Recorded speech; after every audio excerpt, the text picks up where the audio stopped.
Hello dear साथियों, आप देख रहे हैं rank plus the learning app और मैं हूं चंदन सर। माय डियर फ्रेंड्स, आज हम लोग एक बहुत ही लॉन्ग ड्यूरेशन के बाद या ऐसा कह सकते हैं बहुत ही लंबे गैप के बाद हम लोग लाइव क्लास में आए हैं। और मुझे आई थिंक लगता है कि लगभग एक साल बाद पिछले अक्टूबर 2023 में ही मैं यूट्यूब पे लाइव क्लासेस, उसके बाद लगभग लाइव क्लासेस लगभग बंद हो गया था। कंटिन्यू था हालांकि एप्लीकेशन पे सारे क्लासेस पर डे, एक्चुअल में ज़्यादा हो गया था मेरा इंगेजमेंट क्लासेस या लेक्चर के बिहाइंड। फिर इधर मेरा एक्सीडेंट वगैरह हो गया, लेकिन क्लासेस फिर भी आपको एप्लीकेशन पे रेगुलर चल रहे थे। लेकिन अब होप सो उम्मीद करते हैं, जैसे हमारे बहुत सारे स्टूडेंट्स बहुत ज़्यादा ही नाराज हो गए थे। नाराज इन द सेंस ऑफ, क्योंकि इतने सारे हमारे पास क्वेरीज पर डे आते थे कि सर आप लाइव क्लास कब ले रहे हो। हमारे हालांकि टीम मेंबर उनसे पूछते भी थे कि और भी लोग तो यूट्यूब पे लाइव क्लास ले ही रहे, बट उनको ऐसा लगता था कि सर आपकी जो लाइव क्लासेस है is totally different from the another of teachers. तो हमें लगा कि भाई उन बच्चों को निराश नहीं करना चाहिए और लाइव क्लास आई थिंक सब दिन चलना चाहिए, मतलब कंटिन्यू होना ही चाहिए। It's a important part of our daily life, ऐसा होना चाहिए। तो ये डिसाइड हुआ है कि लाइव क्लास अब फिर से कंटिन्यू होगा और अब कंटिन्यू ही रहेगा। अभी फिलहाल थोड़ा सा 2.0 के क्लासेस रिमेनिंग, उनके सिलेबस कंप्लीट किया जा रहा है। तो सैटरडे को कोशिश किया जा रहा है कि सैटरडे को लाइव क्लास आप लोगों को वीक में एक क्लास अभी एटलीस्ट चलेगा। 2.0 का सिलेबस लगभग अब बहुत जल्दी कंप्लीट हो जाएगा।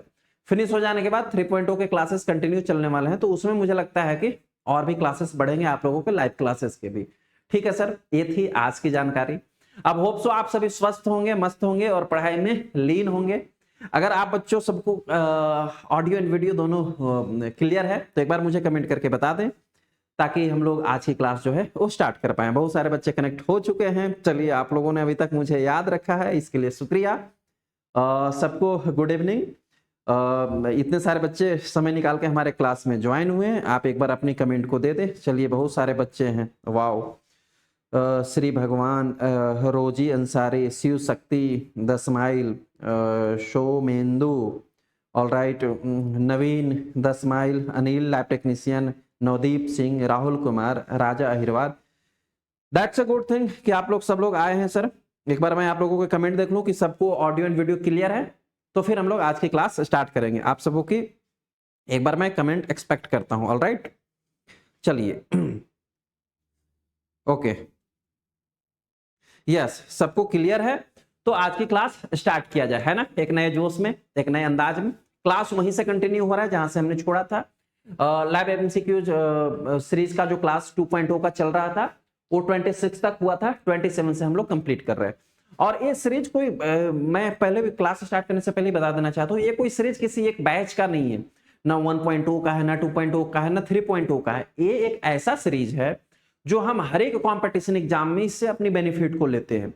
चाहे किसी भी प्रकार का आप lab technician, lab technologist, lab superintendent, lab assistant, किसी भी एग्जाम की प्रिपरेशन कर रहे हो, एमपीपीएफ की कर रहे हो, राजस्थान के एनएचएम की कर रहे हो, आरआरबी पैरामेडिकल की कर रहे हो, डीएचए की कर रहे हो, नेपाल के लैब कॉम्पिटिशन एग्जाम की तैयारी कर रहे हो, बिहार, यूपी, जम्मू कश्मीर, इनफैक्ट तेलंगाना, कहीं के भी, ये सबके लिए इंपॉर्टेंट होता है। अभी तक मुझे लगता है कि कम से कम तो 126, हाँ 126 क्लास से ज्यादा एमसीक्यू की क्लास हो चुकी है, जो आपको rank plus the learning app पे लाइब्रेरी सेक्शन में फ्री ऑफ कॉस्ट मिलता है। सारे वीडियोज, लेक्चर्स, उनके पीडीएफ नोट्स भी आप वहां से फ्री उनको कंटेन कर सकते हो और यूज कर सकते हो। ठीक है, चलिए आज की क्लास स्टार्ट करते हैं। All right, question number first से स्टार्ट करते हैं। मेरा वही अंदाज वही रहेगा, पढ़ाने का भी वही, बीच बीच में आपने कोई गलतियां की तो डांटने का भी अंदाज वही रहेगा भाई। डांट भी खाओगे, सुधारूंगा भी, मोटिवेट भी करूंगा, और जैसे ज्ञान देता था वैसे ज्ञान भी देता रहूंगा। ठीक है सर, क्वेश्चन नंबर फर्स्ट क्या देखते हैं। In spectrophotometric the amount of the light absorbed it. Question ये पूछ रहा है कि स्पेक्ट्रोफोटोमेट्रिक में जो अमाउंट लाइट का एब्जॉर्ब्ड होता है वो क्या होता है, ये पूछ रहा है। कोलोरीमेट्रिक और स्पेक्ट्रोफोटोमेट्रिक की क्लासेस आपको पढ़ाई गई थी 2.2 एंड 1.0 में भी, तो उसमें आपको बताया गया था कि क्लोरीमेट्रिक या फोटोमेट्रिक, स्पेक्ट्रोफोटोमेट्रिक, ऐसा कहो कि फोटोमीटर। क्या सर? फोटोमीटर। अगर मैं दोनों को अलग अलग ना करूं, कैलोरीमीटर या स्पेक्ट्रोफोटोमीटर, कंबाइन में फोटोमीटर की अगर बात करूं, तो उसमें मैंने ये बताया था कि वो दो प्रिंसिपल पे वर्क करता है सर। कैलोरीमीटर के वर्क करने के प्रिंसिपल कौन कौन से होते हैं? एक होता है बियर्स लॉ और एक होता है लैम्बर्ट्स लॉ। ये बियर्स और लैम्बर्ट्स लॉ पे ही वर्क करते हैं और सारे के सारे फॉर्मूला जो बायोकेमिस्ट्री में हम टेस्ट को एनालिसिस करने के लिए यूज करते हैं, those all are basis on the Beer's and Lambert's law. Beer's का लॉ क्या कहता है सर? बियर्स का लॉ कहता है कि it states that the concentration of any solution is directly proportional to the Beer's law ये कहता है कि it state that the concentration of any solution is directly proportional to the, मैं confuse हो रहा हूं इसमें, बियर्स लॉ का ये लॉ कहता है कि किसी भी सॉल्यूशन का कॉन्सेंट्रेशन जो है वो डायरेक्टली प्रोपोर्शनल होता है, just a second, sorry concentration नहीं, ऑप्टिकल डेंसिटी, मैं एक वर्ड मिस कर रहा था, ऑप्टिकल डेंसिटी। किसी भी बियर्स लॉ ये कहता है कि the optical density of the any solution is directly proportional to the concentration of the solution, this is the statement of the Beer's. Beer's law के अकॉर्डिंग क्या होता है कि आप कोई भी अगर कलर सॉल्यूशन लेते हो, ठीक है, कोई भी आपने कलर सॉल्यूशन लिया है, उस कलर सॉल्यूशन की ऑप्टिकल डेंसिटी मतलब इसमें कितना लाइट आकर के एब्जॉर्ब होगा और कितना ट्रांसमिट क्रॉस हो जाएगा। कोई भी सॉल्यूशन ले, टॉर्च जलाए तो उससे जितना इधर से लाइट जा रहा है उतना ही उधर नहीं क्रॉस होगा। ये डिपेंड करता है कि ये जो कलर सॉल्यूशन है इसकी कॉन्सेंट्रेशन, सांद्रता कितनी ज्यादा है, यही बियर्स लॉ कहता है। बियर्स लॉ कहता है कि the concentration, the optical density of the colour solution, इस कलर सॉल्यूशन की ऑप्टिकल डेंसिटी डायरेक्टली प्रोपोर्शनल होगा इसकी कॉन्सेंट्रेशन से। जितना कॉन्सेंट्रेशन ज्यादा होगा उतना ही ज्यादा अमाउंट में लाइट एब्जॉर्ब होगा, जितना कॉन्सेंट्रेशन कम होगा उतना ही कम अमाउंट में लाइट एब्जॉर्ब होगा। आई बात समझ में? यानी कि ये लाइट के एब्जॉर्बेंस को डिनोट करता है, ठीक, यही सिंपल सा लॉ है।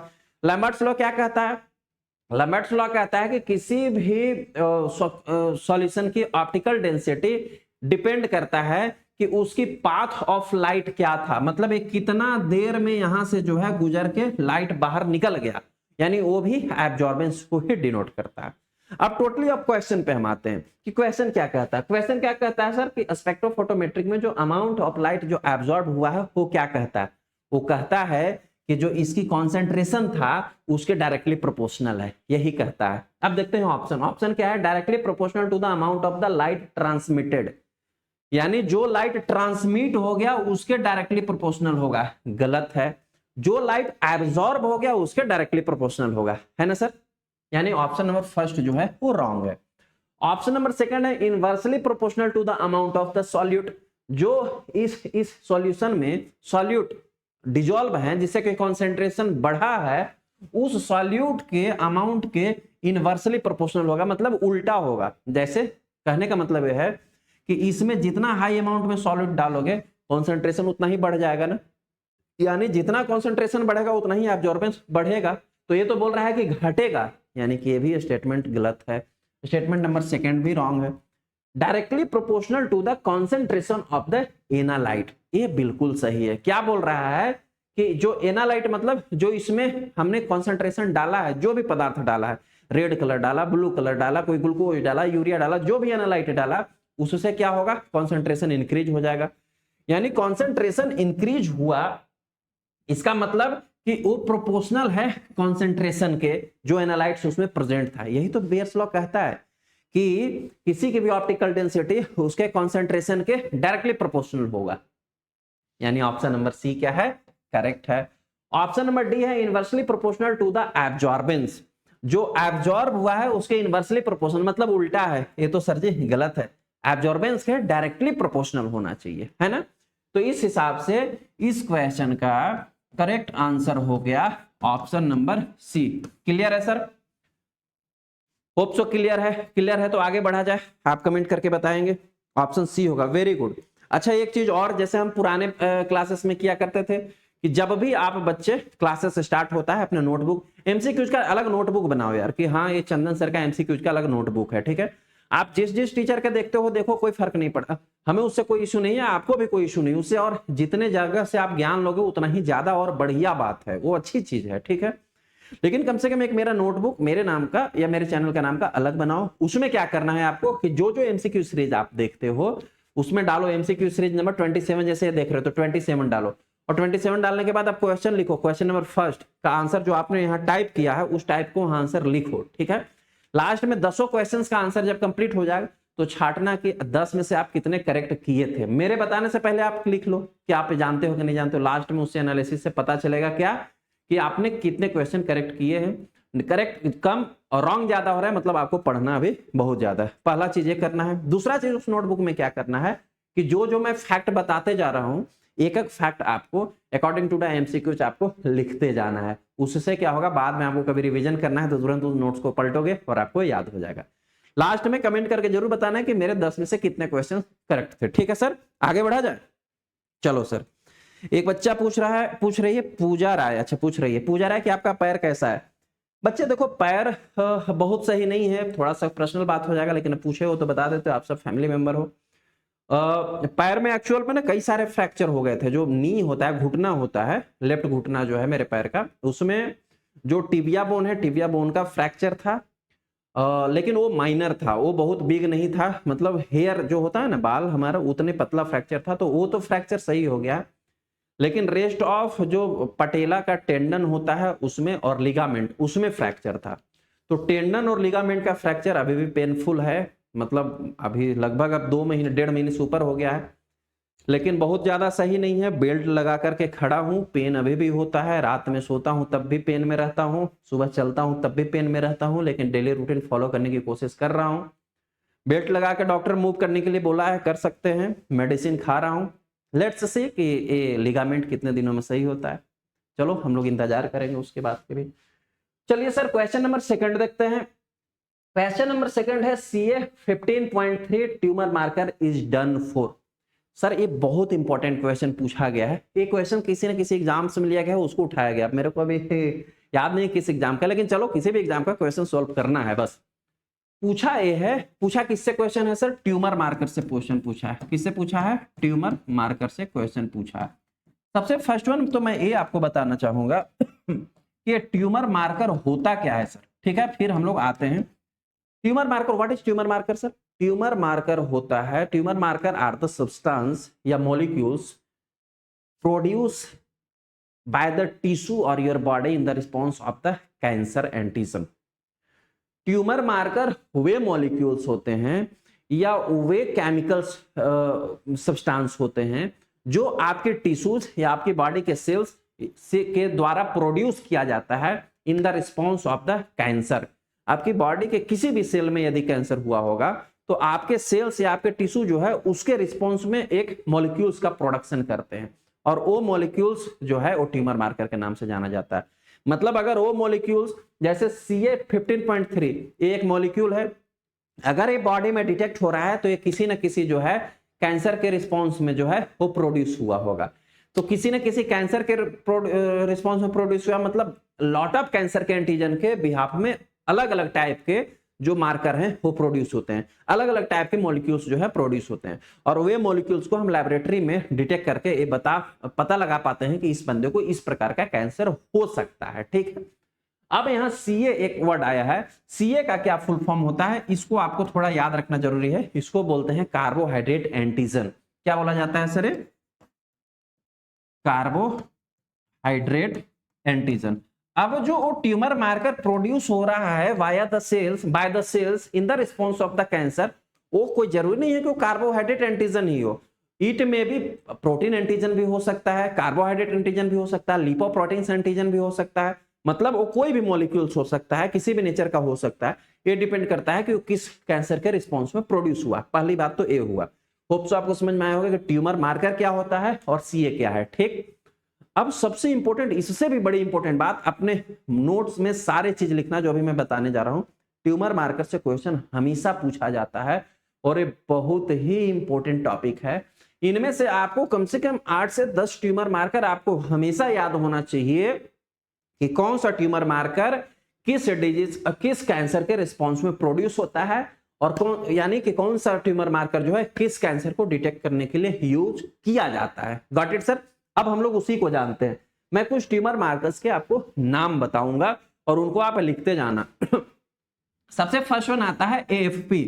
AFP का फुल फॉर्म होता है अल्फा फेटोप्रोटीन। अल्फा फेटोप्रोटीन नॉर्मली भी हमारे बॉडी में प्रोड्यूस होता है जब बेबी जो है कंसीव होता है, पहला। दूसरा, अगर लीवर की कोई एबनॉर्मलिटी चल रही है, इस कंडीशन में भी अल्फा फेटोप्रोटीन बहुत ज्यादा ह्यूज अमाउंट में प्रोड्यूस होता है। अल्फा फेटोप्रोटीन जो है अगर नॉर्मल इंडिविजुअल में प्रोड्यूस हो रहा है, it means it is a tumour marker, किसी न किसी कैंसर के रिस्पॉन्स में प्रोड्यूस हो रहा है। ठीक है, किस टाइप के कैंसर के रिस्पॉन्स में प्रोड्यूस होता है? जैसे liver cancer, ovarian cancer and germ cell tumour. Germ cell का मतलब है कि वैसे जर्मिनल सेल। जर्म सेल का मतलब क्या है sir? Germinal cells. Germinal cells वैसे सेल्स को हम बोलते हैं जो कि रिप्रोडक्टिव सेल्स को बनाने के लिए रिस्पॉन्सिबल होते हैं। जैसे जैसे कि ह्यूमन में टेस्टिस में टेस्टिस जो होते हैं जर्मिनल सेल से मिलकर बने हुए होते हैं, क्योंकि टेस्टिस के अंदर जो है वो स्पर्म का फॉर्मेशन होता है। वैसे ही ओवरी जो है वो जर्मिनल सेल से मिलकर बना हुआ था, क्योंकि वहां ओवा का फॉर्मेशन होता है। तो जर्मिनल सेल ट्यूमर यानी कि अल्फा फेटोप्रोटीन जो है वो आपको टेस्टिकुलर कैंसर यानी कि टेस्टिस का यदि कैंसर है तो उसमें भी प्रोड्यूस होगा। ठीक है, अल्फा फेटोप्रोटीन जो है अगर ओवरी का कैंसर होगा तो उसमें भी प्रोड्यूस होगा। और अल्फा फेटोप्रोटीन एएफपी जो है वो लीवर का कैंसर यदि होगा यदि आपको लीवर का कैंसर है आपकी बॉडी में, तब भी आपको अल्फा फेटोप्रोटीन जो है वो प्रोड्यूस होगा। कभी आपसे पूछे, लिखते चलो अपने नोट्स में कि एएफपी किन किन मार्कर में हो गया, 3 तो एटलीस्ट आप लिख लो। लीवर के लिए सर अल्फा फेटोप्रोटीन, ओवरी के लिए और टेस्टीज के लिए। इन तीनों के कैंसर के अगर ऑर्गन में कैंसर है तो उसके रिस्पॉन्स में एएफपी बहुत हाई अमाउंट में डिटेक्ट होगा ब्लड में, एज वेल एज लैबोरेटरी में आप जब ऑब्जर्व करोगे तो ये काफी इंक्रीज अमाउंट में फाइंड आउट होगा। तो इससे आप इंडिकेट कर सकते हो इसको इन तीनों में से कोई कैंसर हो सकता है। ठीक है, डिटर्मिनेशन कैसे किया जाएगा? ब्लड सैंपल लेकर के किया जाएगा। ठीक, दूसरा ट्यूमर मार्कर आता है जिसको हम लोग बोलते हैं beta human chorionic gonadotropin hormone, short में बीटा एचसीजी बोला जाता है, beta human chorionic gonadotropin hormone. अब एक्चुअल में बीटा एचसीजी जो, अब देखो ऐसा कोई नहीं है कि ये जो मॉलिक्यूल्स है वो केवल कैंसर के रूप में ही कैंसर के रिस्पॉन्स में ही केवल प्रोड्यूस होंगे। ये हमारे बॉडी के नॉर्मल फंक्शनलाइज में नॉर्मल भी प्रोड्यूस होते हैं, बट उसका जो सिनेरियो है वो डिफरेंट है।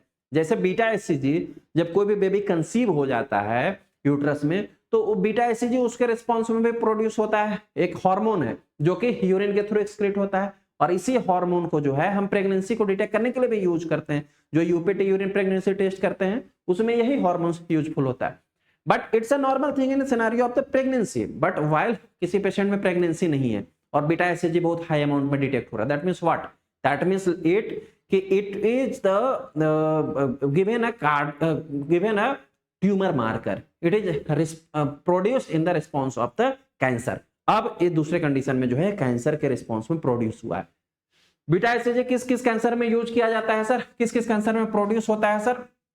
ये मेनली जो है टेस्टिकुलर और ओवेरियन कैंसर, यानी टेस्टिस का अगर कैंसर हो तब भी बीटा एचसीजी प्रोड्यूस होगा, और ओवरी का कैंसर हो तब भी जो, ये देखो ओवरी का कैंसर है इसमें भी जो है वो बीटा एचसीजी प्रोड्यूस होगा। दोनों कैंसर के रूप में बीटा एचसीजी प्रोड्यूस होगा, लिख लेना अपने नोट्स में।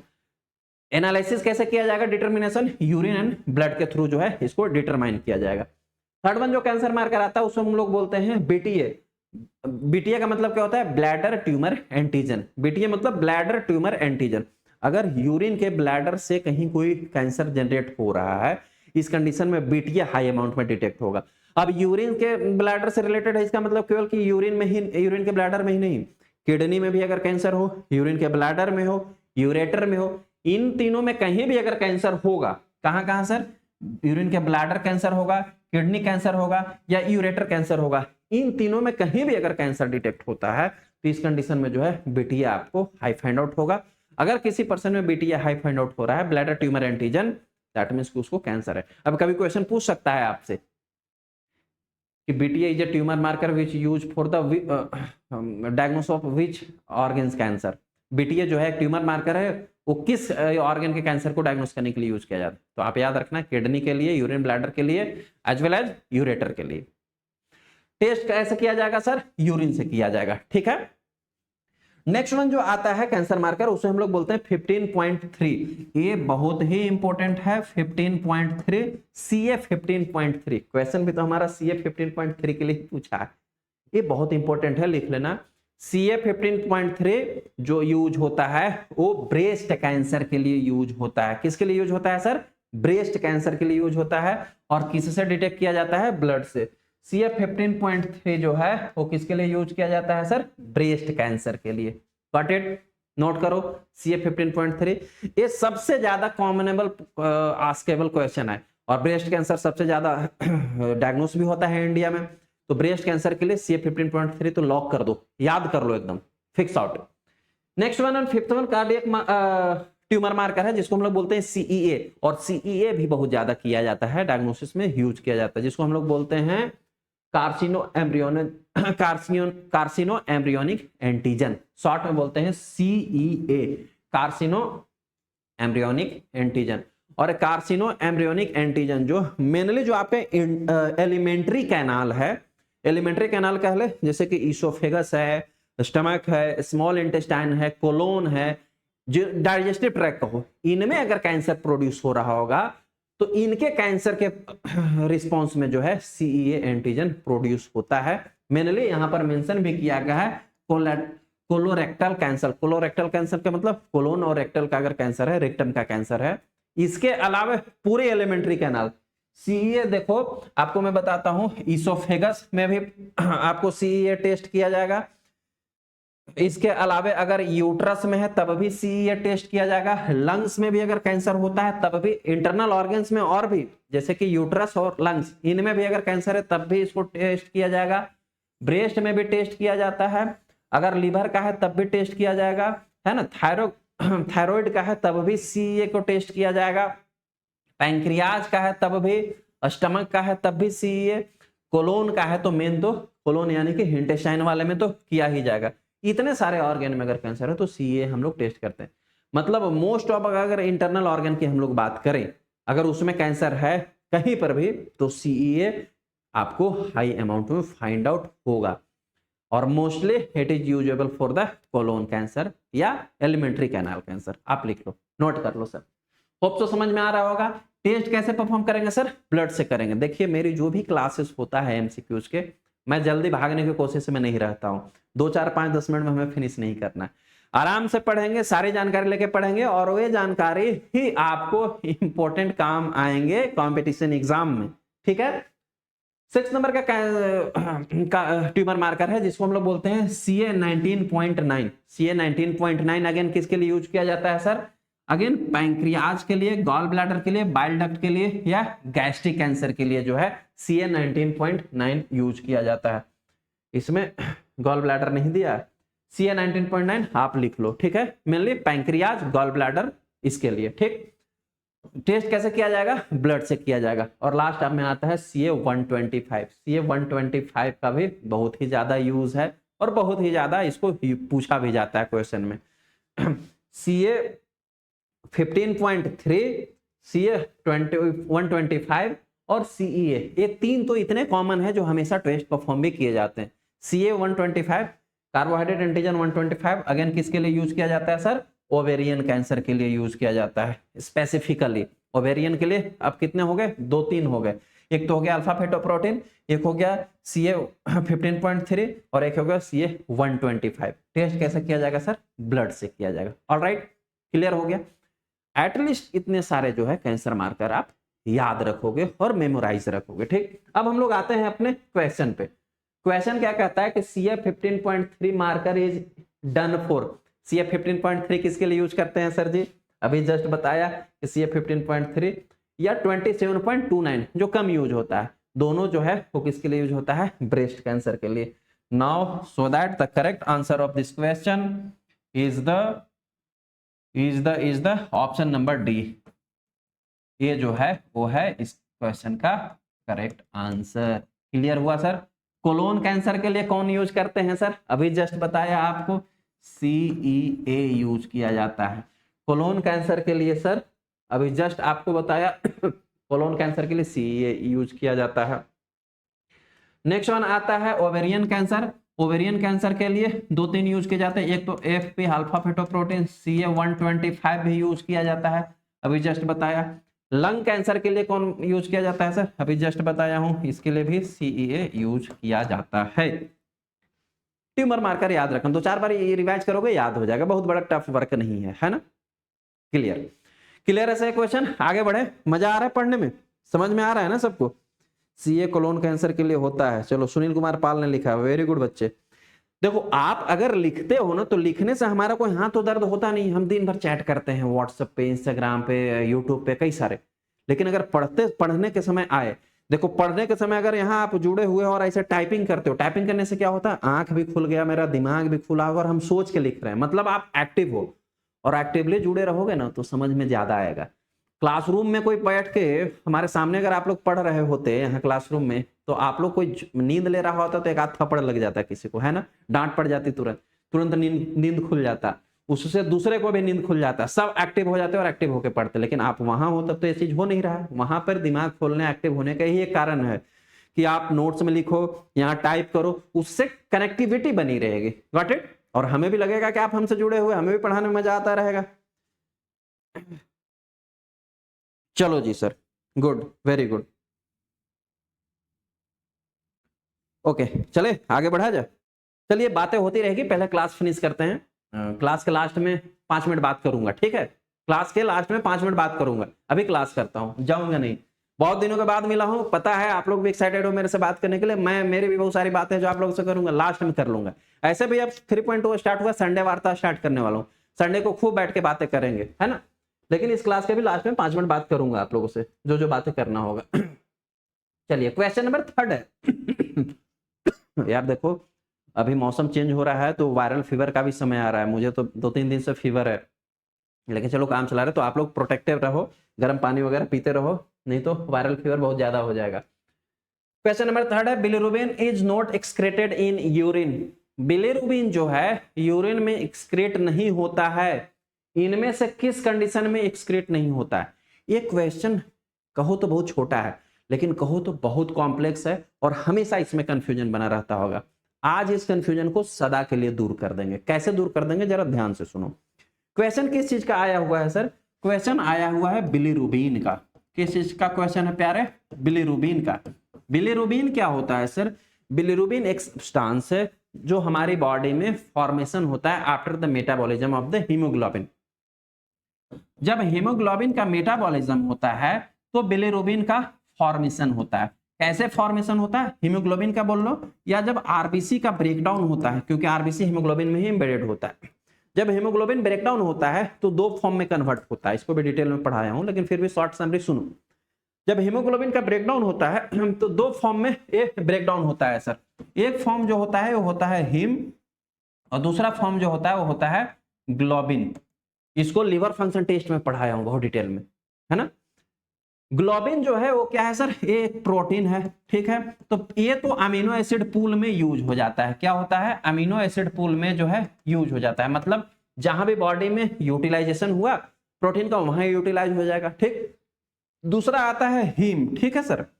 हीम जो होता है फिर फर्दर ब्रेकडाउन होता है और 2 पार्ट में कन्वर्ट होता है।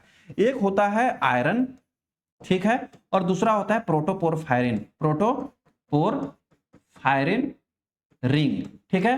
प्रोटोपोरफायरिन रिंग में कन्वर्ट होता है, यानी ब्रेकडाउन होता है। ये आयरन तो फिर से बॉडी में जहां जहां यूज होगा आयरन यूज हो जाएगा, नहीं तो स्टोर हो जाएगा, स्टोरेज फॉर्म में चला जाएगा।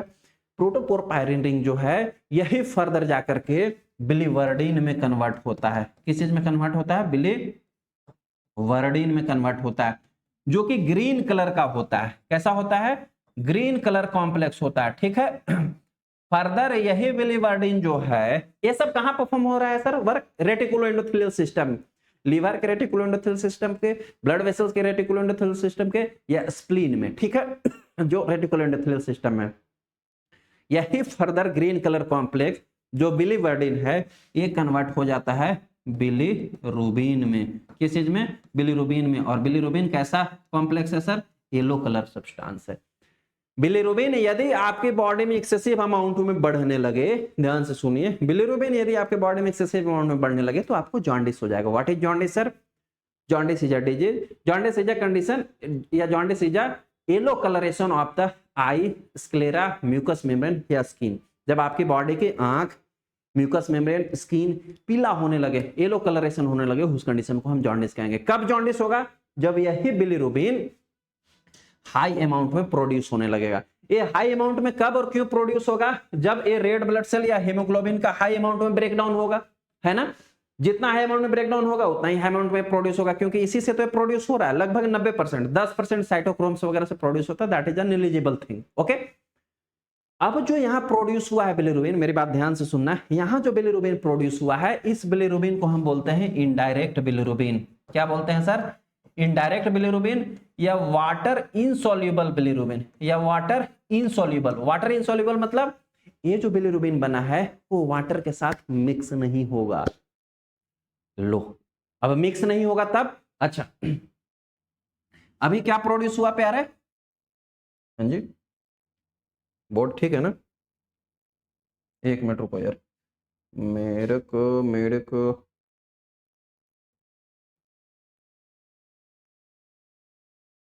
अब ठीक हुआ। वाटर इनसॉल्युबल, अभी कौन सा प्रोड्यूस हुआ है sir? Water insoluble bilirubin produce हुआ। ठीक है, ध्यान से सुनते चलना तभी समझ में आएगा प्यारे। इतना इजी नहीं होता है किसी भी चीज को समझना, लेकिन कॉन्सेंट्रेट होकर ध्यान देने से सब समझ में आ जाता है ना।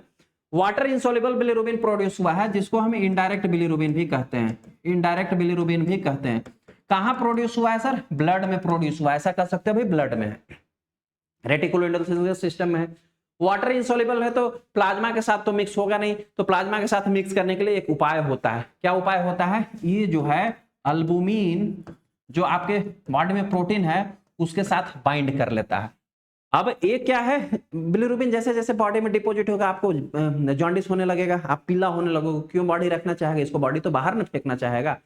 क्या करता है? बिलिरुबिन के साथ अल्बुमिन बाइंड होकर के जो है वो आपके लीवर तक पहुंच जाता है, और लीवर में जाके अल्बुमिन जो है बिलिरुबिन को छोड़ देता है।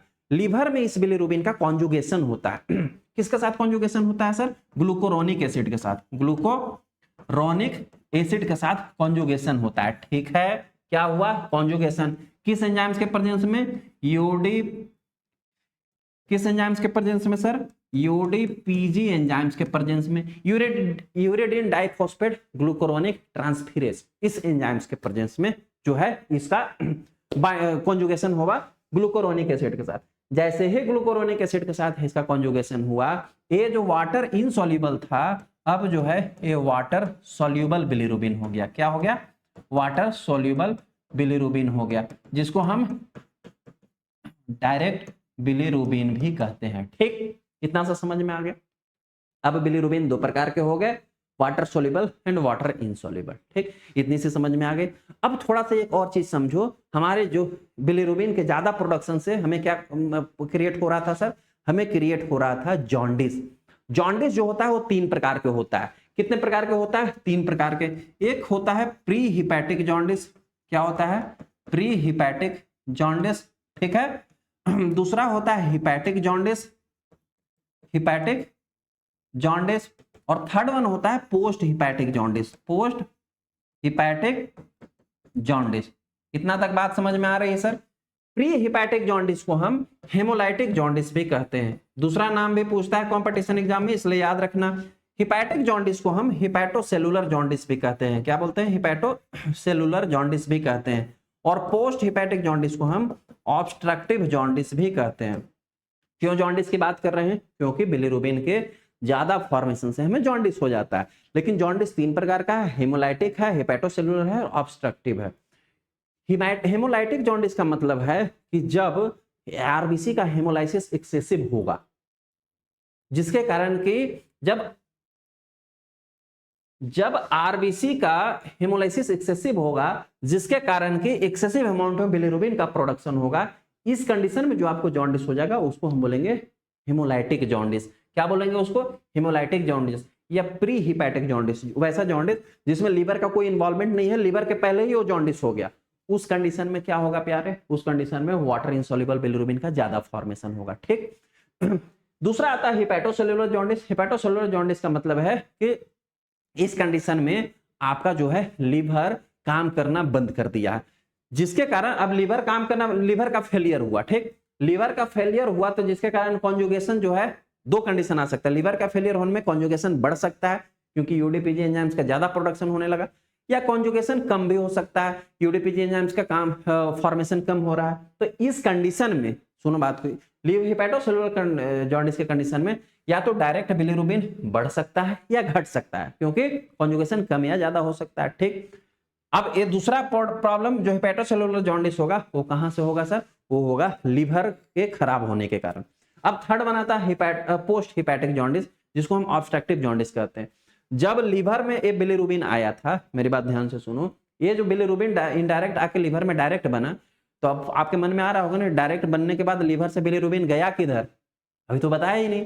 तो लीवर से क्या होता है सर, बाइल डक्ट निकलता है, वहां से उस बिलिरुबिन को बाइल जूस में मिक्स करके कहां पर ले आता है सर, गॉल ब्लैडर में, और गॉल ब्लैडर से कॉमन बाइल डक्ट के थ्रू होते हुए वो बिलिरुबिन कहां पर चला आता है सर, आपके इंटेस्टाइन में चला। Class but live class possible नहीं हो पाया, रिमेनिंग ऑफ क्लासेस जो है आगे के अभी जो है वो रिकॉर्डेड कर दिया जा रहा है और आपको कंप्लीट क्लास एक साथ दे दिया जाएगा।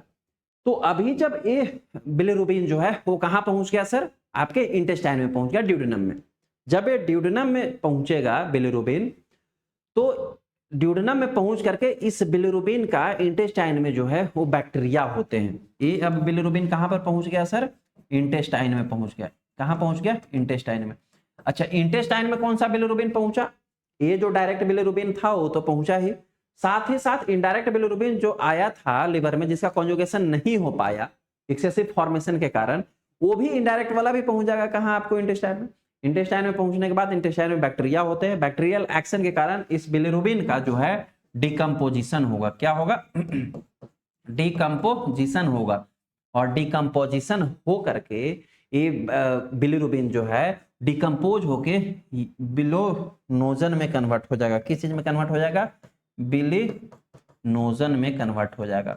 अब ये बिलिनोजन जो है 90% बिलिनोजन जो है वो इंटेस्टाइन में स्टूल के थ्रू बाहर निकल जाएगा।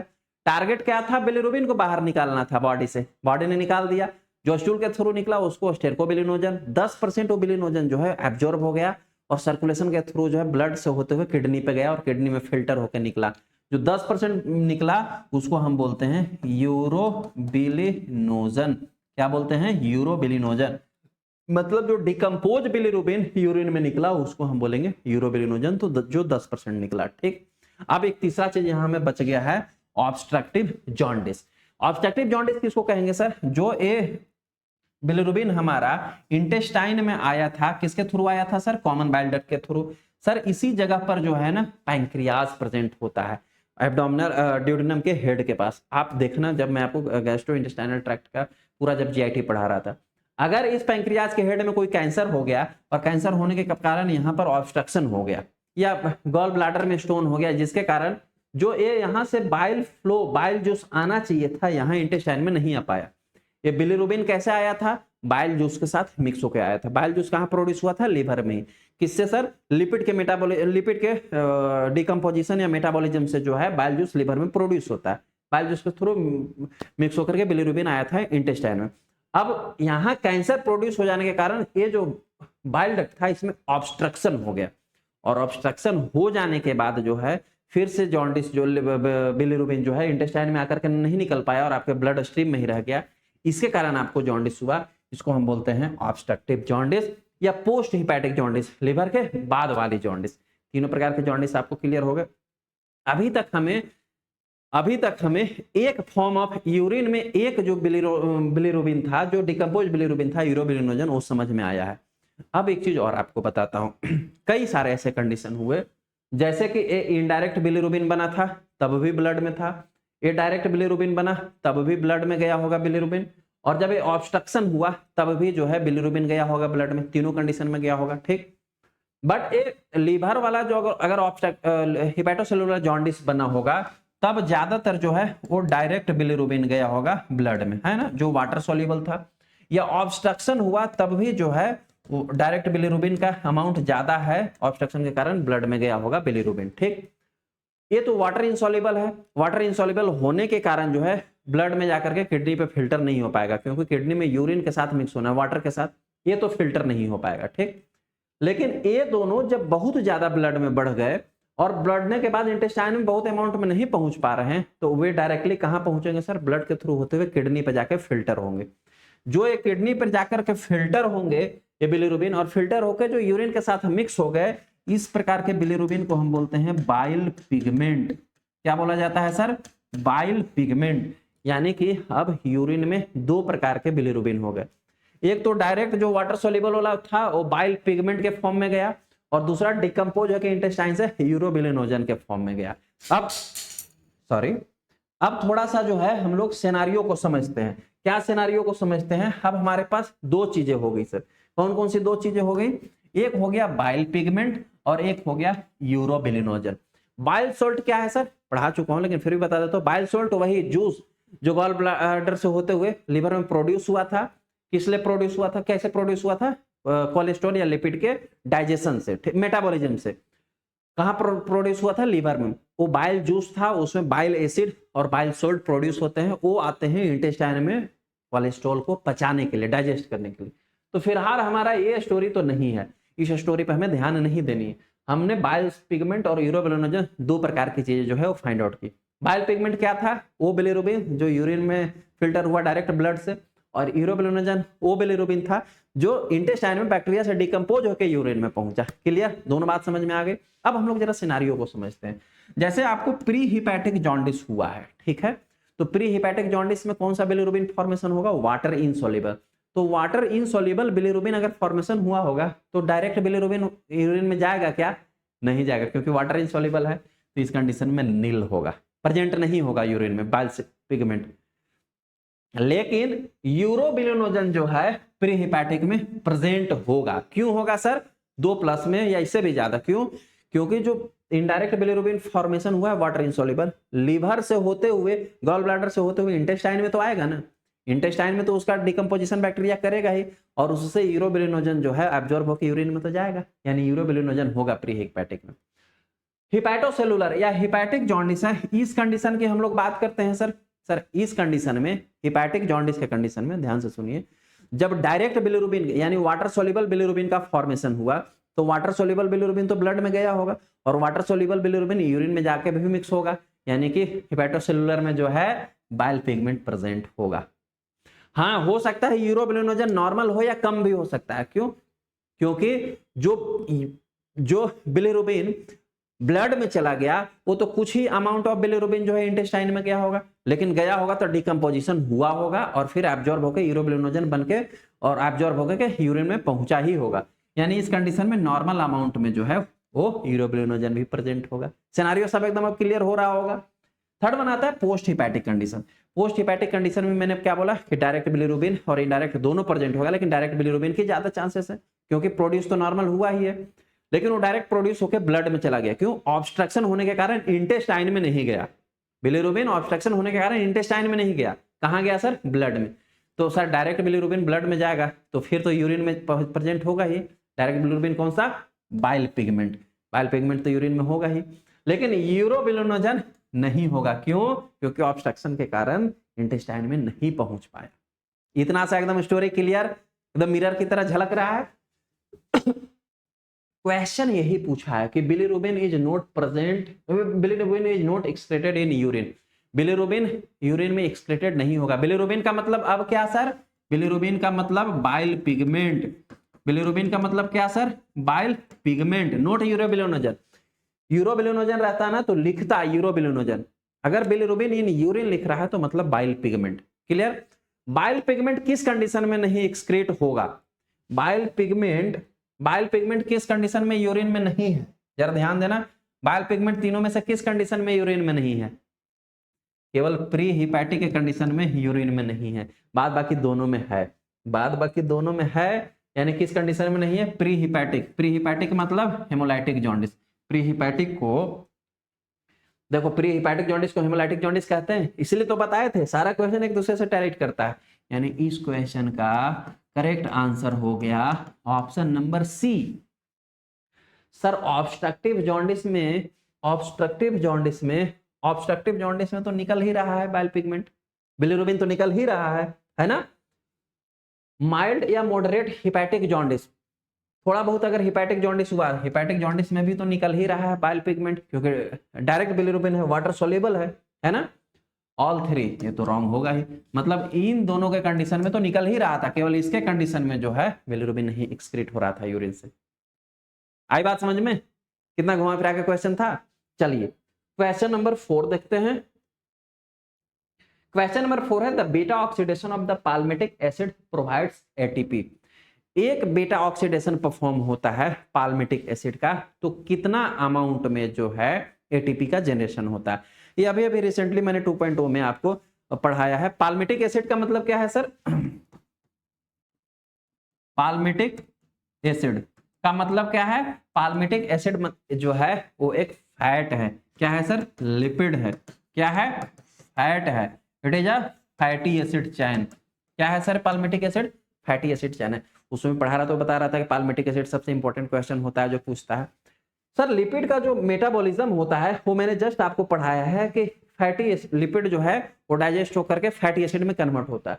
फैटी एसिड का जो मेटाबॉलिज्म होता है बीटा ऑक्सीडेशन के थ्रू होता है। सब शॉर्ट में बताता हूं, बहुत डिटेल में नहीं जाऊंगा, लेकिन आऊंगा मेन चीजों पे। फैटी एसिड जो लास्ट में लिपिड टूट करके फैटी एसिड बना है, उसका जो है डाइजेशन होता है, बीटा ऑक्सीडेशन होता है मेटाबॉलिज्म में 3 स्टेज में होता है। एक्टिवेशन होता है, उसके बाद माइटोकॉन्ड्रिया में ट्रांसपोर्ट होता है, और माइटोकॉन्ड्रिया में ही बीटा ऑक्सीडेशन परफॉर्म होता है। जब फैटी एसिड का सबसे फर्स्ट में एक्टिवेशन होता है तो फैटी एसिड जो है एसाइल कोएंजाइम ए में कन्वर्ट हो जाता है। इस कंडीशन में जो है यहाँ पर एटीपी एएमपी में कन्वर्ट होता है, मतलब एडिनोसिन ट्राइफॉस्फेट से यहाँ 2 एटीपी का यूटिलाइजेशन हो जाता है। ठीक है, नेक्स्ट वन आता है ऑक्सीडेशन का, कि अब बीटा एसिड जो है बीटा ऑक्सीडेशन जो है फैटी एसिड का वो कहाँ होना है? माइटोकॉन्ड्रिया ऑफ सेल्स के माइटोकॉन्ड्रिया में। 4 स्टेप्स होते हैं ऑक्सीडेशन में। एक होता है oxidation, hydration, oxidation and cleavage. ये चीज मैंने आपको 2.0 में पढ़ाया है, वहीं का स्क्रीनशॉट है। ठीक है, यहाँ कुछ विशेष नहीं लिखा हुआ। एसाइल को एंजाइम ए जो है टूट करके किस चीज में कन्वर्ट होता है sir? Acetyl co enzyme A में 4 स्टेप में। लास्ट में किस चीज में कन्वर्ट होता है? एसिटाइल को एंजाइम ए में।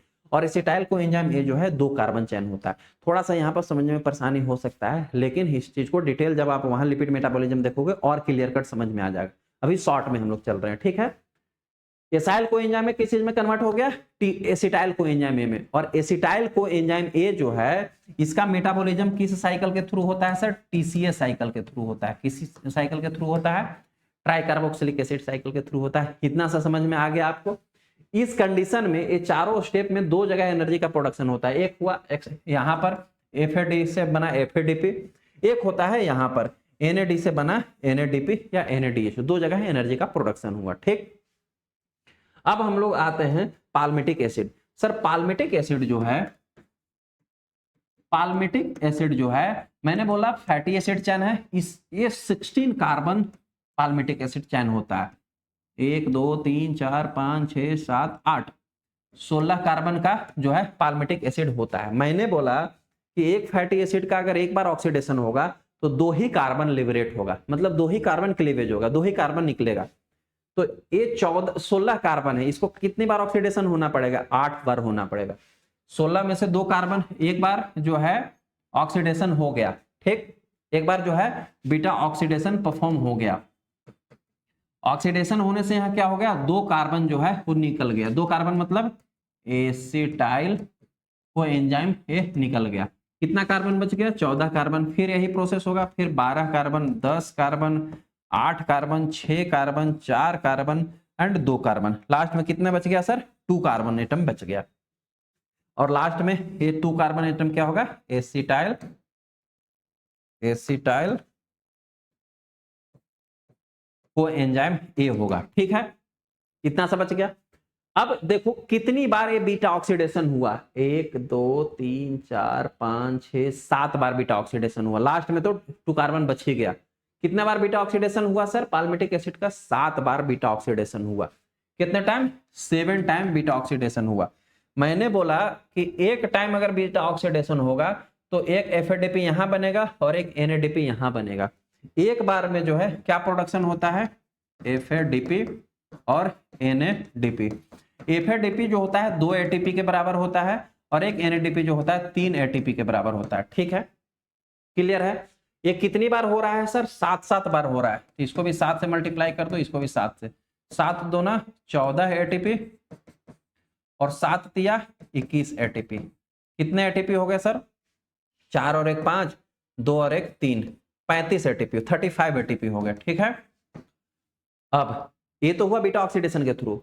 एक कितनी बार एसिटाइल को एंजाइम ए बना, यहां पर बना, यहां पर भी एसिटाइल बनेगा, यहां पर भी एसिटाइल बनेगा, यहां भी बनेगा, यहां भी बनेगा, यहां, यहां, सब जगह 2 2 कार्बन निकल रहा है, तो एसिटाइल को एंजाइम सब जगह बन रहा है। एसिटाइल को एंजाइम में कितना बना? 1 2 3 4 5 6 7 8, 8 मर्तबा जो है एसिटाइल को एंजाइम ए बना, और 8वां मर्तबा जो है एसिटाइल को एंजाइम का टीसीए साइकिल के थ्रू जो है वो मेटाबॉलिज्म होगा। एक टीसीए साइकिल में कितना एटीपी का प्रोडक्शन होता है सर? 12 एटीपी का प्रोडक्शन होता है। ये भी पढ़ा चुका हूं, कितना? 12। टीसीए साइकिल देखना जा करके एमिनो एसिड का मेटाबॉलिज्म में, यानी 12 8 है 96 एटीपी। कितना बन गया? 96। ये 96 एटीपी को यहाँ जोड़ दो, 6 5 11 की 1 हाथ में 1 9 3 12 और 1 13, 131 एटीपी होगा। कितना? 131 एटीपी। एक पाल्मिटिक एसिड को बीटा ऑक्सीडेशन हुआ तो 131 131 एटीपी बना। लेकिन अभी रुको, मैंने शुरू में ही बताया था कि जब फैटी एसिड कन्वर्ट हो रहा था, फैटी एसिड पाल्मिटिक भी फैटी एसिड है, उसको कन्वर्ट किया जा रहा था जब एसाइल को एंजाइम में, तो यहाँ 2 एटीपी का यूटिलाइजेशन हो गया था, 2 एटीपी खर्च हो गया था। एडेनोसिन ट्राइफॉस्फेट एडेनोसिन मोनोफॉस्फेट में कन्वर्ट हो गया, ट्राई 3 जो था वो मोनो में कन्वर्ट हो गया, मतलब 2 खत्म हो गया, 1 ही बचा, यानी 2 एटीपी यूटिलाइज भी हुए हैं। तो यहाँ से 2 एटीपी जो है वो माइनस कर देंगे। कितना हो गया सर? 129 एटीपी। यानी एक पाल्मिटिक एसिड का बीटा ऑक्सीडेशन कंप्लीट होगा तो लगभग 129 एटीपी 129 एटीपी का प्रोडक्शन होगा। सर जी ऑप्शन नंबर सी जो है इसका करेक्ट आंसर है। क्लियर हुआ प्यारे? समझ में आया? ये बीटा ऑक्सीडेशन बहुत शॉर्ट में मैं बताया हूं, इसको डिटेल लैब फाउंडेशन 2.0 में लिपिड मेटाबॉलिज्म का लेक्चर देखो, समझ में आ जाएगा पूरी चीजें। ठीक है, क्वेश्चन, नेक्स्ट क्वेश्चन देखते हैं। Question number 5, based on which of the following enzyme hydrolysis reaction are catalysed. नीचे जो एंजाइम दिया गया है इनमें से कौन सा एंजाइम जो है हाइड्रोलाइसिस क्रिएट करेगा? सर हाइड्रोलेज एंजाइम क्रिएट करेगा, सिंपल है, तो बहुत आसान आंसर है। कौन सा एंजाइम? करेक्ट आंसर हो गया option number A, oxido reductase, तो ऑक्सीडेशन रिडक्शन क्रिएट करेगा। आइसोमेरेज जो है आइसोमेराइजेशन क्रिएट करेगा। लाइगेज जो है लाइगेजेस जो एंजाइम्स होते हैं वो 2 मॉलिक्यूल्स को ऐड जोड़ने का काम करते हैं कोई भी केमिकल रिएक्शन में। इस क्वेश्चन का करेक्ट आंसर होगा A. It was very simple. Question number 6 देखते हैं। क्वेश्चन नंबर 6 है, based on which of the following is an example of epimer. नीचे जो दिया गया है इन दोनों में से कौन सी जोड़ी जो है वो ईपीमर है, ईपाइमर इसको बोलते हैं, ईपाइमर है। ईपाइमर क्या होता है पता है? ईपाइमर वैसे कार्बोहाइड्रेट का ग्रुप होता है जो कि स्ट्रक्चरली तो सेम होंगे बट दोनों में डिफरेंस होगा एक केवल OH ग्रुप के रिप्लेसमेंट का। 2 कार्बोहाइड्रेट जैसे कि ग्लैक्टोज माइनोज दिया है, ग्लूकोज राइबोज दिया, माइनोज ग्लूकोज दिया है, ग्लूकोज ग्लैक्टोज दिया है, सब कार्बोहाइड्रेट है। वैसा कार्बोहाइड्रेट जो 2 स्ट्रक्चर में तो सेम होंगे बट एक OH ग्रुप के रिप्लेसमेंट में डिफरेंस होगा, केवल एक का ही जो है रिप्लेसमेंट सही जगह नहीं होगा, उल्टा होगा। जैसे देख लो ग्लूकोज और ग्लैक्टोज का स्ट्रक्चर दिया गया है, ये देखो डबल बॉन्ड OH कार्बन तीनों सेम है, हाइड्रोजन इधर है, OH ग्रुप इधर है, हाइड्रोजन है, OH ग्रुप है, OH ग्रुप है, हाइड्रोजन है, OH ग्रुप है, हाइड्रोजन है, हाइड्रोजन है लेफ्ट साइड, OH ग्रुप है राइट साइड, हाइड्रोजन है लेफ्ट साइड, OH ग्रुप है राइट साइड। बस केवल यही जो है, यहां पर देख लो बात को ध्यान से, OH ग्रुप का जो रिप्लेसमेंट है वो गड़बड़ है, इधर में राइट साइड है उधर में लेफ्ट साइड है। बाद बाकी hydrogen left side, OH right side, hydrogen OH, CH2OH CH2OH, सबकी प्लेसमेंट जो है सही जगह है, केवल OH ग्रुप का एक क्लोन का जो प्लेसमेंट है वो सही जगह नहीं है। यानी कि ये जो पेयर है ग्लैक्टोज का और ग्लूकोज का, ये जो है इपाइमर कहलाएंगे, इनको इपाइमर कहा जाएगा। यानी ऑप्शन नंबर डी जो है ये जो है वो करेक्ट आंसर है इस क्वेश्चन का। ये थोड़ा आपके लेवल का आंसर क्वेश्चन नहीं है, नीट वगैरह में पूछता है बट पूछा है तो उसको बताना जरूरी, क्योंकि सबके इपाइमर स्ट्रक्चर याद करना पड़ता है, उसके बाद आप इसको डिफरेंशिएट कर पाओगे। क्लियर है सर? ओके, क्वेश्चन नंबर 7 देखते हैं। विच of the following is N intracellular secondary messenger, second messenger. पहले यहां पर बहुत सारी चीजें इस क्वेश्चन में लिखा हुआ है, क्या क्या लिखा हुआ है? इंट्रासेलुलर सेकेंड मैसेंजर, पहले तो ये समझो, सेकेंड और फर्स्ट तो बाद में हम जानेंगे, पहले ये समझो कि इंट्रा सेलुलर मैसेंजर क्या होता है। इंट्रा सेलुलर मैसेंजर क्या होता है सर? इंट्रा सेलुलर मैसेंजर किसको कहते हैं? Intra cellular messenger R the smallest molecules which mediate the effects of the hormones as well as neurotransmitters. Intracellular messenger वे छोटे मॉलिक्यूल्स होते हैं, वे स्मॉलेस्ट मॉलिक्यूल्स होते हैं, क्या मैंने बोला? वे स्मॉलेस्ट मॉलिक्यूल्स होंगे, वैसे मॉलिक्यूल्स होंगे जो कि मेडिएट करते हैं, क्या करते हैं? They mediate the affect of hormones and neurotransmitter. वैसे मॉलिक्यूल्स हमारे बॉडी में छोटे छोटे मॉलिक्यूल्स होंगे जो कि हार्मोन्स और न्यूरोट्रांसमीटर दोनों के अफेक्ट जो काम होता है उसको मेडिएट कंट्रोल करते हैं। वैसे मॉलिक्यूल्स को हम बोलते हैं सर इंट्रासेलुलर मैसेंजर। अब यहां पूछा है इंट्रासेलुलर सेकेंड मैसेंजर, कुछ एग्जाम्पल याद रखो कैसे वे मॉलिक्यूल्स के एग्जांपल याद रखो जो कि न्यूरोट्रांसमीटर और हार्मोन्स के काम को कंट्रोल करते हैं। एग्जांपल में आपको याद रखना CAMP cyclic AMP, GAMP guanosine AMP। Sir AMP का मतलब क्या है? Adenosine monophosphate. CGMP GAMP नहीं होता है, CGMP होता है, cyclic GMP guanosine monophosphate.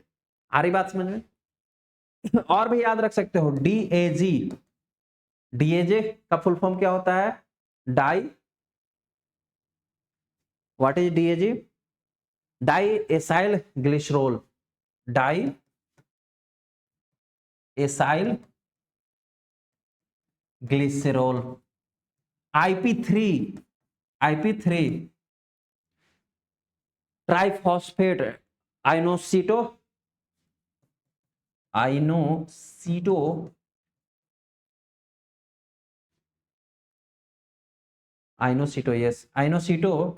Triphosphate I से आइनोसिटो और P3 का मतलब फॉस्फेट 3 है, वही ट्राइफॉस्फेट लिखा गया। ये सभी जो हैं, ये सभी के सभी जो हैं सेकेंडरी इंट्रासेलुलर मैसेंजर है। ये क्या करते हैं सर? ये सभी इंट्रासेलुलर, पहले समझ लो ये सभी इंट्रासेलुलर मैसेंजर है। ये सभी क्या करते हैं? ये सभी जो भी हमारे बॉडी में हार्मोन का प्रोडक्शन होता है या न्यूरोट्रांसमीटर्स होते हैं उनके काम को कंट्रोल करते हैं। अब यहां बात आया है primary and secondary, first and second. यहां सेकेंड पूछा है ना, इंट्रासेलुलर सेकेंड मैसेंजर। ये जो सेकेंड, ये सभी के सभी जो है सेकेंड मैसेंजर के एग्जांपल है। यही जो है फर्स्ट मैसेंजर के नाम से भी जाने जाते हैं, लेकिन दोनों के काम में डिफरेंस होता है। क्या डिफरेंस होता है? फर्स्ट जो इंट्रासेलुलर मैसेंजर होगा वो सेल के बाहर के मैसेज को कंट्रोल करेगा, सेकेंड जो होगा वो सेल के अंदर का मैसेज को कंट्रोल करेगा। आ रही बात समझ में? अब यहां पूछा है कि जो नीचे एग्जांपल दिया गया है इंट्रासेलुलर मैसेंजर का, नीचे दिए गए एग्जांपल में से कौन सा जो है इंट्रासेलुलर मैसेंजर है, सेकेंड इंट्रासेलुलर मैसेंजर है? सर कौन मैसेंजर है सर? IP3 मतलब आइनोसिटो ट्राइफॉस्फेट। ये जो है करेक्ट आंसर है इस क्वेश्चन का, ऑप्शन नंबर डी। ग्लाइसिन तो सर एमिनो एसिड है, ग्लूटामेट भी जो है वो एक एमिनो एसिड है, और एसिटाइल कोलिन जो है ये एक न्यूरोट्रांसमीटर है जो कि न्यूरॉन्स को ट्रांसमिट करता है, नर्व को सप्लाई करता है neurons as well as body tissue के बीच में। क्लियर हुआ सर? इस क्वेश्चन का करेक्ट आंसर है ऑप्शन नंबर डी। आपको ये समझ में आया कि primary and secondary intracellular messenger क्या है? होप समझ में आया होगा। क्वेश्चन नंबर 8 देखते हैं। क्वेश्चन नंबर 8 है earliest marker of the cardiac profile test. Cardiac profile test का अर्लीस्ट मार्कर मतलब किसी को सपोज दैट हार्ट अटैक आया है, तो हार्ट अटैक आने के बाद सबसे जल्दी इनमें से कौन सा मार्कर डिटेक्ट होगा, उसी को बोलते हैं अर्लीस्ट मार्कर। ठीक है, मेनली अगर कार्डियक प्रोफाइल टेस्ट में हम एंजाइमेटिक मार्कर की बात करें, अगर हम एंजाइमेटिक मार्कर की बात करें तो कौन कौन से टेस्ट इंक्लूड किए जाते हैं सर? सबसे फर्स्ट वन होता है CPK या जिसको हम बोलते हैं CK, क्रेटिनिन फॉस्फोकाइनेज या क्रेटिनिन काइनेज। दूसरा इसी का एक आइसो एंजाइम होता है जिसको हम बोलते हैं CKMB, creatinine kinase muscles and brain. ये इसका आइसो एंजाइम है। क्या है? आइसो एंजाइम है। जब आपको कार्डियक प्रोफाइल टेस्ट पढ़ाऊंगा उसमें भी इसको डिटेल में बताया जाएगा, है ना। और जब आपको एंजाइम पढ़ाऊंगा उसमें बताऊंगा कि आइसो एंजाइम्स वगैरह क्या होते हैं। ये सभी टेस्ट किए जाते हैं, हार्ट अटैक किसी को नहीं आया उसको चेक करने के लिए, ठीक है। नेक्स्ट वन होता है एसजीओटी मार्कर। फिर यूज करते हैं एजीओटी या जिसको एएसटी बोलते हैं, जो लिवर फंक्शन टेस्ट में भी यूज होता है enzyme. LDH lactate dehydrogenase enzyme. SGOT का फुल फॉर्म क्या होता है? सीरम ग्लूटामिक ऑक्सैलो ट्रांसफेरेज या अस्पार्टेट ट्रांसफेरेज या ट्रांसएमिनेज, दोनों में से कुछ भी आप कर सकते हो, ठीक है। एलडीएच यूज किया जाता है। देन यूज किया जाता है ट्रोपनिन टी एंड ट्रोपनिन आई, ठीक है। आई मोस्ट ऑफ टी जो है सबसे इफेक्टिव इसमें माना जाता है, यूज किया जाता है टी, आई के कंपैरिजन में कम।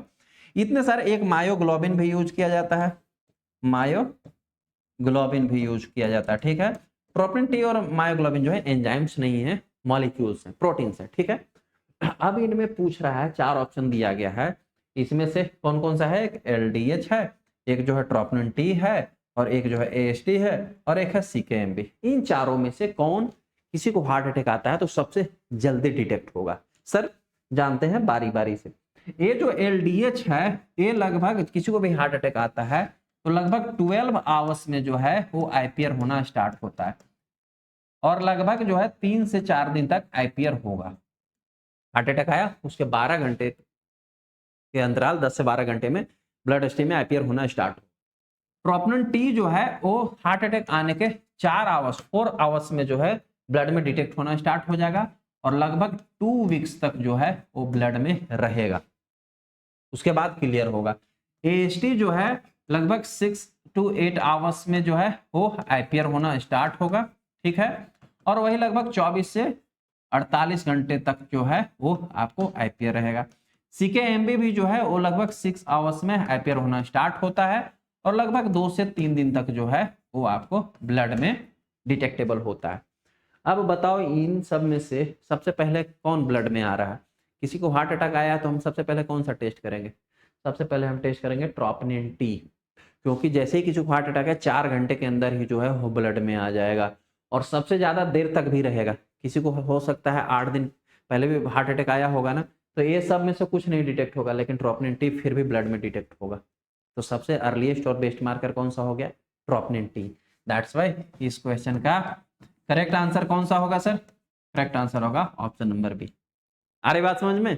इस तरीके से क्वेश्चन सॉल्व किया जाता है प्यारे। क्वेश्चन नंबर 9 है which proteins are called transport protein. नीचे दिया गया है कुछ प्रोटीन के एग्जांपल, इनमें से कौन सा प्रोटीन जो है वो ट्रांसपोर्ट प्रोटीन, मतलब कि ट्रांसपोर्टेशन का काम परफॉर्म करता है, एक जगह से दूसरी जगह किसी मॉलिक्यूल को ले जाने में काम करता है। देखते हैं। ओवा अल्बुमिन। सर ओवा अल्बुमिन तो ट्रांसपोर्ट प्रोटीन नहीं है। ओवा अल्बुमिन किसको कहते हैं पता है? जो व्हाइट वाला पार्ट होता है ना एग में, व्हाइट पार्ट ऑफ एग, वो सबसे ज्यादा जो है अल्बुमिन होता है। वो एक प्रोटीन है जो कि एनर्जी फॉर्म है ना, वो ट्रांसपोर्ट प्रोटीन नहीं है। हेमोग्लोबिन। सर हेमोग्लोबिन जो है वो ट्रांसपोर्ट प्रोटीन है। क्यों? क्योंकि हेमोग्लोबिन प्रोटीन है as well as a oxygen का और कार्बन डाइऑक्साइड दोनों का ट्रांसपोर्टेशन करता है बॉडी के टिश्यू और बॉडी के टिश्यू से लंग्स तक। ऑक्सीजन ट्रांसपोर्ट प्रोटीन है, करेक्ट आंसर है। केराटिन ट्रांसपोर्ट प्रोटीन नहीं है। केराटिन क्या है सर? केराटिन तो एज एनर्जी फॉर्म है जो आपके बाल्स, nails, hairs and superficial epithelial layer, इन सबको बनाने का काम करता है, कवर करने का काम करता है। बाल केराटिन से मिलकर बना है, नेल्स केराटिन से मिलकर बना है, एपिथेलियम लाइनिंग के ऊपर की जो प्रोटीन लाइनिंग होती है केराटिन से मिलकर बना हुआ है। ये ट्रांसपोर्ट प्रोटीन थोड़ी है। एंजाइम्स भी जो है वो ट्रांसपोर्ट प्रोटीन नहीं है। एंजाइम्स तो क्या है? बायोकैटलिस्ट हैं। वे तो सर बायोमोलिक्यूल्स के जो एंजाइम जो केमिकल रिएक्शन होते हैं उनके रेट को इनहांस करते हैं, बढ़ाते हैं। वो ट्रांसपोर्ट प्रोटीन थोड़ी नहीं है, यानी ये भी ट्रांसपोर्ट प्रोटीन नहीं है। इसलिए ट्रांसपोर्ट प्रोटीन कौन सा है सर? करेक्ट आंसर तो सर जी इस क्वेश्चन का हो गया option number B, that is the haemoglobin is the transport protein. Clear है? क्वेश्चन नंबर 10 देखते हैं। क्वेश्चन नंबर 10 है which of the following hormone directly regulate the blood glucose level. नीचे दिया गया है हार्मोन के एग्जांपल, उनमें से कौन सा हार्मोन जो है वो डायरेक्टली ब्लड ग्लूकोज को रेगुलेट करता है? सर ब्लड ग्लूकोज को रेगुलेट करता है इंसुलिन हार्मोन। कौन सा सर? 2 हार्मोन होते हैं, इंसुलिन एंड ग्लूकागॉन। ये दोनों कहाँ प्रोड्यूस होते हैं सर? ये दोनों के दोनों जो है आपके पैंक्रियाज में प्रोड्यूस होते हैं। Insulin hormone as well as एक कौन सा हार्मोन मैंने बोला? ग्लूकागॉन हार्मोन, ठीक है। ग्लूकागॉन हार्मोन जो है इंसुलिन का अल्फा सेल और इंसुलिन हार्मोन जो है इंसुलिन का बीटा सेल प्रोड्यूस करता है। ग्लूकागॉन हार्मोन जो है ग्लूकोज के लेवल को इंक्रीज करता है, इंसुलिन हार्मोन जो है ग्लूकोज के लेवल को डिक्रीज करता है। ये दोनों मिलकर मेंटेन करते हैं। थायराइड स्टिमुलेटिंग हार्मोन तो थायराइड हार्मोन का प्रोडक्शन स्टिमुलेट करता है। प्रोजेस्टेरोन हार्मोन तो सेक्सुअल हार्मोन है फीमेल के लिए। एंड फॉलिकल स्टिमुलेटिंग हार्मोन जो है मेंस्ट्रुअल साइकिल को मेंटेन करने के लिए फॉलिकल्स को स्टिमुलेट करता है ओवरी में। यानी यहाँ पर जो है वो इंसुलिन जो है ग्लूकोज को डायरेक्ट रेगुलेट करता है। इसलिए इस क्वेश्चन का करेक्ट आंसर है ऑप्शन नंबर बी। ये थे आज के 10 क्वेश्चंस। होप सो आपको समझ में आए होंगे। और लेक्चर के लास्ट में मैं माफीनामा भी दे सकता हूँ, माफी मांगता हूँ क्योंकि लाइट बाधित हुआ, आप लोगों के क्लास बाधित हुआ। लाइव क्लास में हमने प्रॉमिस किया था कि हम कुछ आपस में बातें करेंगे। हो सकता है इस क्लास में नहीं हमने बातें कर पाए लाइट के कारण, लेकिन ऐसा हम लोग अगले क्लास में करेंगे। क्लास करने के लास्ट में हम लोग आपस में जरूर बातें करेंगे, हम लोग एक दूसरे की परेशानी जरूर जानेंगे। मिलते हैं नए क्लास में नए टॉपिक के साथ। Thank you so much.